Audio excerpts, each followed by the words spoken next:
y acarrea elementos son de cierta manera un desecho o que nos están aprovechando por parte del organismo como tal, porque pueden estar ahí presentes, pero si no hay receptores, si no hay quien los ocupe, pues seguramente van a estar en circulación, ¿sí? En la circulación y van a llegar al glomérulo y ahí ser filtrado.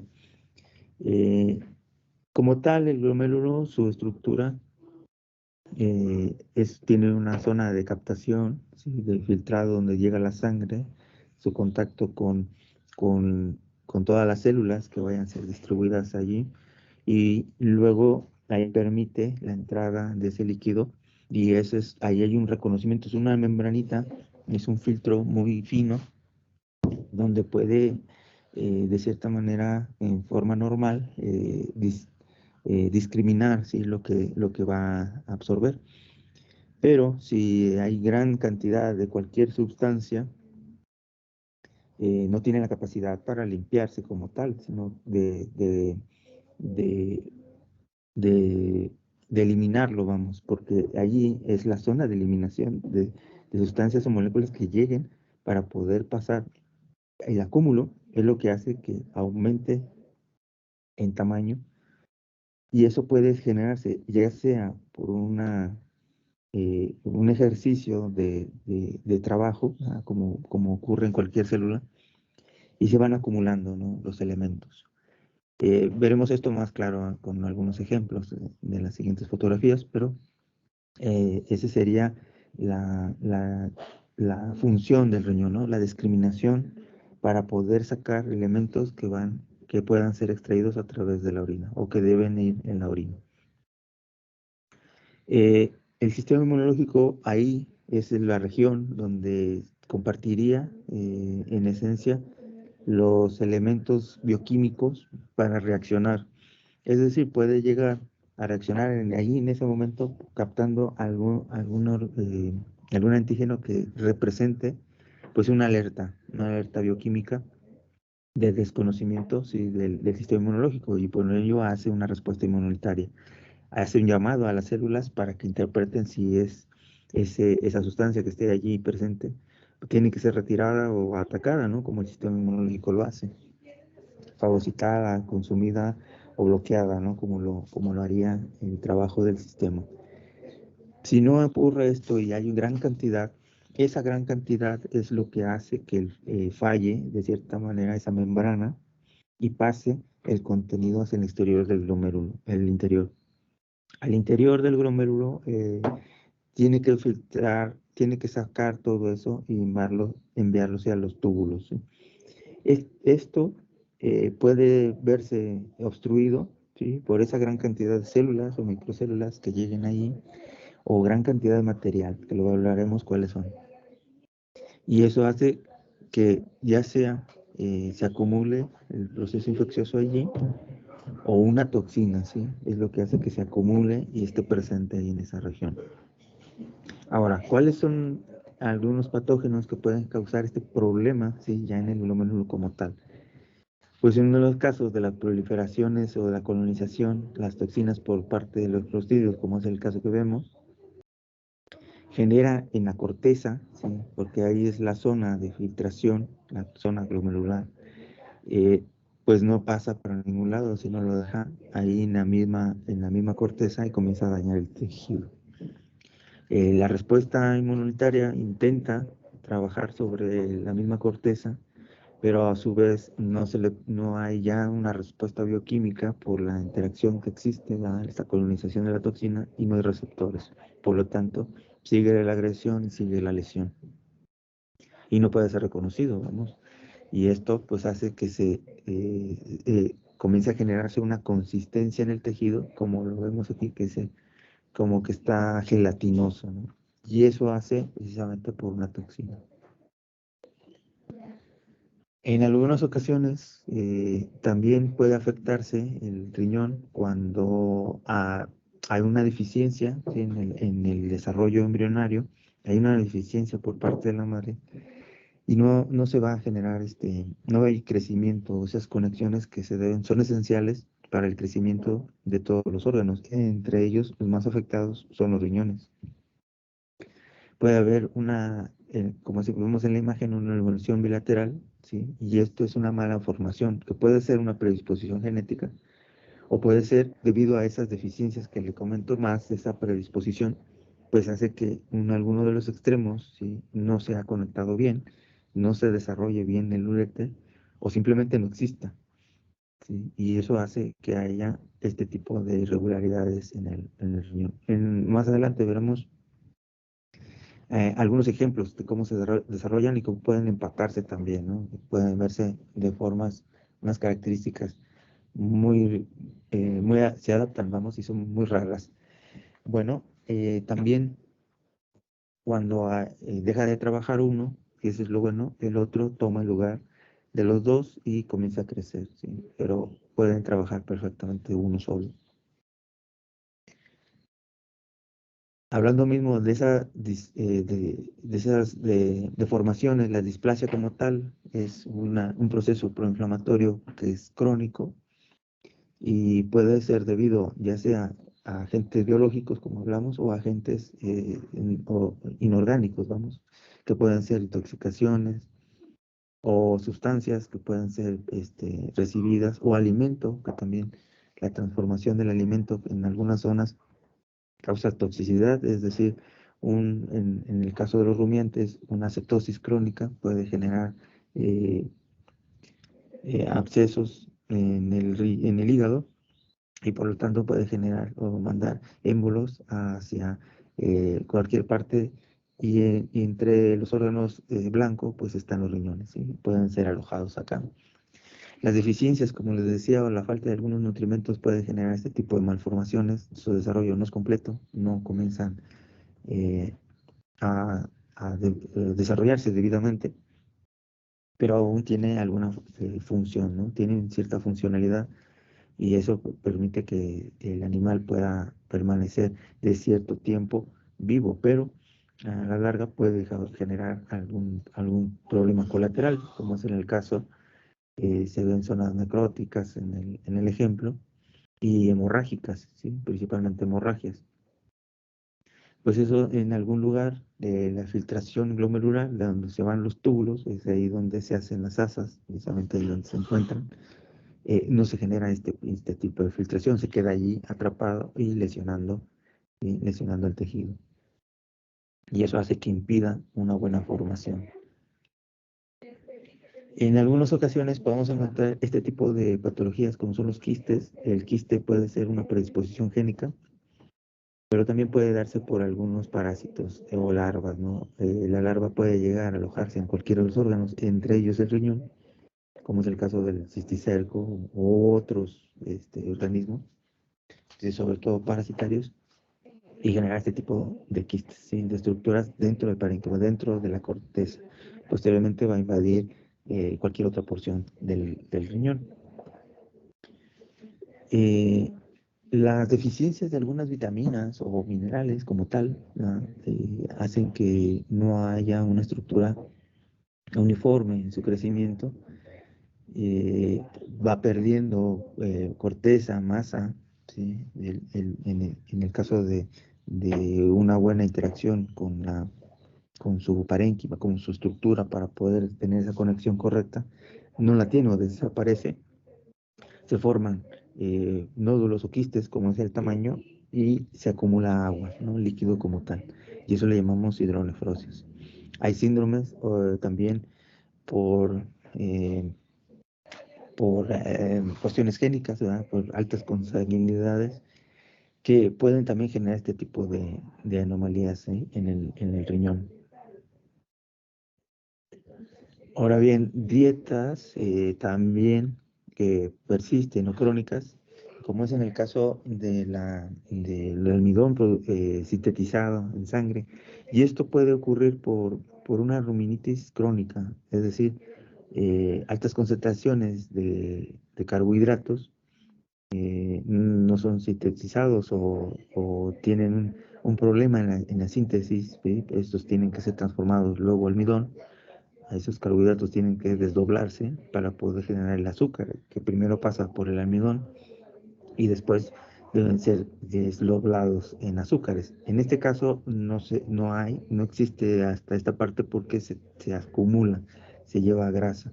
Y eso hace que se acumule el almidón, eso se llama amiloidosis, y puede estar presente en sangre y llegan al riñón, y como ahí no se puede ser filtrado porque no es una estructura para filtrar, se acumula y puede generar esto que vemos, ¿sí? Un aumento de tamaño y como que y la apariencia como de un hígado cocido, vamos, es el riñón. Y eso es por una dieta crónica, una dieta alta en carbohidratos, que seguramente en el caso de los rumiantes, pues es una acidosis, ¿sí? Una cetosis. Ahora bien, en dietas, igual, hablando de ese mismo dietas eh, en el proceso, las altas cantidades de proteína en dietas, que puede ser, en el caso del rumiante, lo sintetizan las bacterias para producir urea, van a ser transformados. En el caso de los monogástricos, como acá, ya viene la limitante de la proteína como tal, y para ser liberado se dificulta porque no está capacitado el riñón a filtrar tanta cantidad de urea, ¿sí? Hay limitaciones y eso puede generar una alteración en la misma corteza y no puede filtrarlo. Ahora, si estamos hablando de un sistema inmunológico que está trabajando allí, obstruye también este proceso y se van acumulando bacterias que estén colonizando o infecciones, pus, como literalmente abscesos que estén generando allí, pueden limitar la producción y tal, de ganar un momento a generar una necrosis, ¿sí? Localizada. Y es lo que estamos viendo, ¿sí? Son zonas de infarto donde iba paulatinamente obstruyéndose la contribución sanguínea, el alimento, el nutrimiento celular, y luego produce este tipo de obstrucción y al final pueden verse zonas o regiones de infarto, ¿sí? En el caso del riñón, es diferente cómo apreciamos la necrosis, la infarto o los infartos al inicio, porque en músculo es más evidente, ¿no? Se ve es en la zona, en la región donde se falta el oxígeno, la isquemia, posteriormente vemos esa zona negra y eso ya le llamamos infarto. Esa condición negra de necrosis posiblemente no la veamos acá, pero sí podemos ver tonos que van de blanco, amarillo a negro, ¿sí? En algunas ocasiones.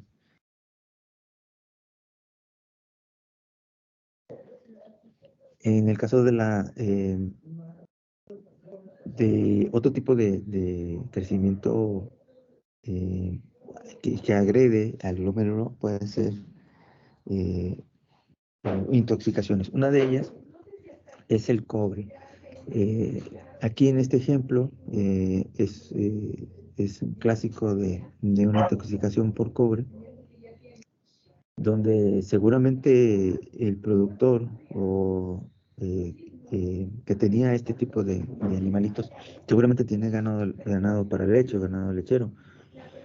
En el ganado lechero sí se necesita en su dieta, es esencial el cobre para la síntesis del calcio, ¿sí? Y la producción de la leche. Cuando el mismo alimento y las sustancias están captando o secuestrando el calcio, se necesita el cobre para este fin, ¿sí? Desde la dieta, para poder ser enviado a hueso, hueso sustituye esto y luego pasa a sangre y luego ya la leche, etcétera, ¿no? Estos tres, cuatro pasos que se hacen, pues es esencial el cobre en el caso de la vaca, ¿no? En el caso de ganado de este tipo. Y seguramente aquí está el asunto, porque el productor dice, bueno, si es bueno para mi vaca, seguramente es bueno para mi borrega. Y le da ese mismo alimento al borrego. Aquí es donde ocurre el problema.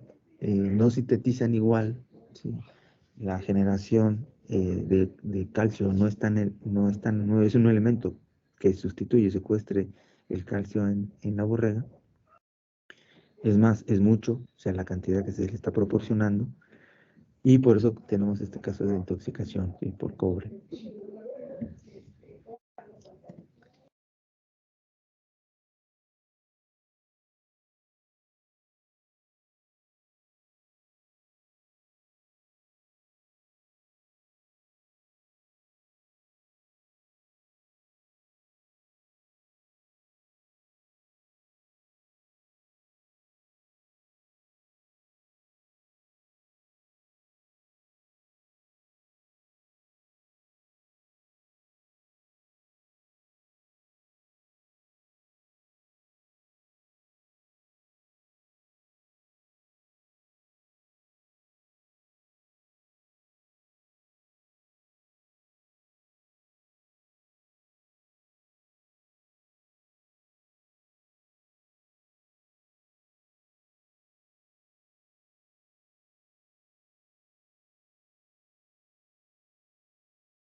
si vienen infecciones que vienen viajando, pasan por el filtrado del riñón, no pues obviamente hay una sobrecolonización, como ya vimos en las afecciones anteriores, también la vejiga lo puede tener, ¿sí?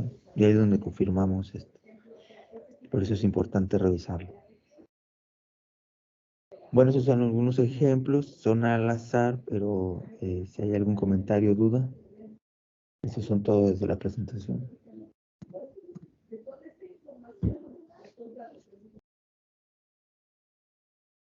¿Algún comentario? De mi parte, No, Bueno, bien, para la siguiente clase les encargo por favor una búsqueda de lesiones en riñón. Pueden apoyarse del trigo y hacer una clasificación. Ya les hablé de algunas lesiones aquí en esta presentación. Solamente busquen ustedes, indaguen qué otras pueden estar presentes y las comentaremos en la siguiente sesión. Esto sería todo por hoy, chicos. gracias, Doc. Bien, pueden ver el video y les agradezco. Entonces nos estamos escuchando en la próxima clase. Hasta luego. Sí, hasta luego. hasta luego, Doc.